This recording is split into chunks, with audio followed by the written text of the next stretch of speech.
আইজিএমের হাল হকিকত খতিয়ে দেখতে আচমকা হাসপাতাল এবং ডেন্টাল হাসপাতালে ভিজিট করলেন মুখ্যমন্ত্রী ডক্টর মানিক সাহা। গোটা হাসপাতাল পরিদর্শনের পর স্বাস্থ্য পরিষেবা নিয়ে বেশ কিছু খামতি তার নজরে এসেছে।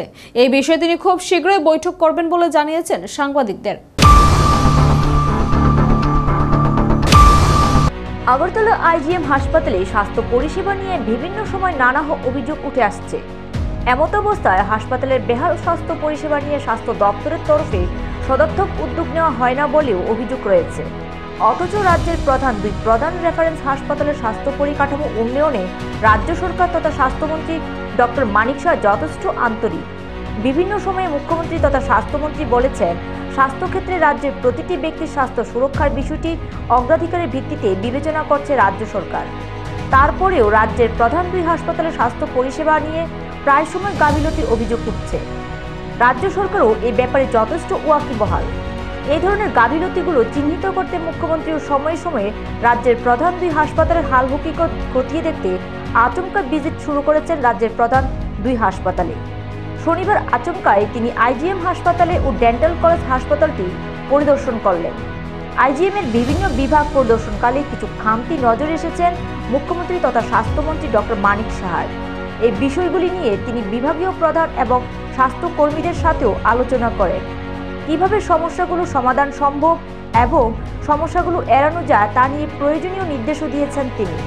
পরে তিনি সংবাদ মাধ্যমের মুখোমুখি হয়ে বললেন, আগরতলা শহরের কেন্দ্রস্থলে আইজিএম হাসপাতালের অবস্থান, ফলে এই হাসপাতালের উপর রোগীর প্রচুর চাপ রয়েছে। আগরতলার আশেপাশের রোগী সহ মহকুমা এবং বিভিন্ন জেলা থেকেও আইজিএম এর স্বাস্থ্য পরিষেবা নিতে আসছেন রোগীরা। প্রতিদিন হাজার হাজার রোগীর ভিড় হয়। তারপরেও যথেষ্ট দক্ষতার সাথে আইজিএম হাসপাতালের পরিচালকরা পরিস্থিতি সামলে যথেষ্ট ভালো কাজ করছেন। চিকিৎসকরা ও আন্তরিকভাবে নিজেদের 100% দেবার চেষ্টা করছেন। কিন্তু অত্যাধিক ভিড়ের কারণে হাসপাতালের পরিষ্কার পরিচ্ছন্নতা বজায় রাখতে গিয়ে কিছু কিছু ক্ষেত্রে সমস্যা তৈরি হচ্ছে। তবে চেষ্টা করা হচ্ছে এই সমস্যাগুলো সমাধান করার। আগের আইজিএম হাসপাতাল থেকে বর্তমান সময়ে আইজিএম হাসপাতালের পরিচালন ব্যবস্থাপনা এখন অনেকটাই উন্নত। স্বাস্থ্য পরিষেবার সার্বিক পরিকাঠামো অনেক উন্নত হয়েছে।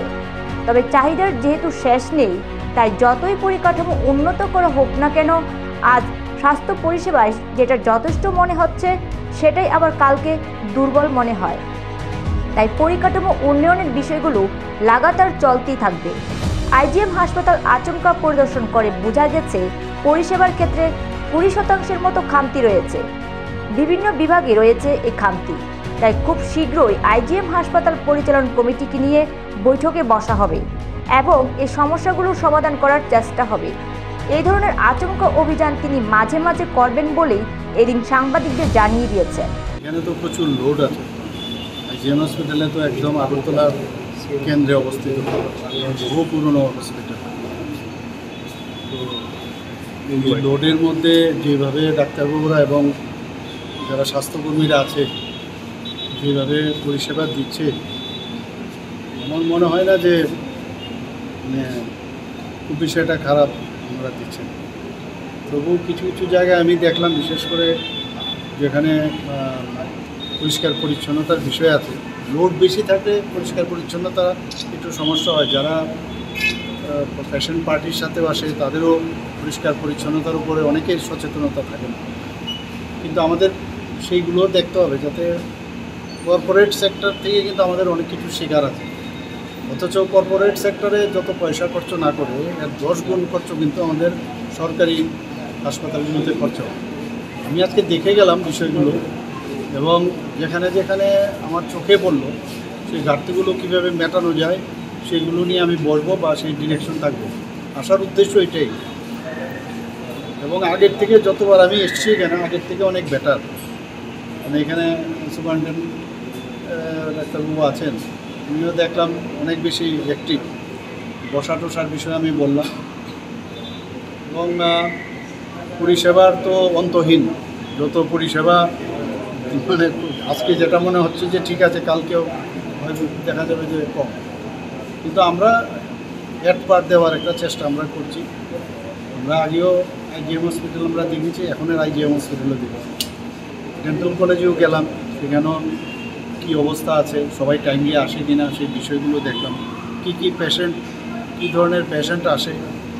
তো আসলে একটা সুবিধা হয়, অনেকে অ্যালার্ট থাকে যে স্বাস্থ্যমন্ত্রী, মুখ্যমন্ত্রী এসছে এবং without giving any information I have come to. এটা একটা সুবিধে আর কি।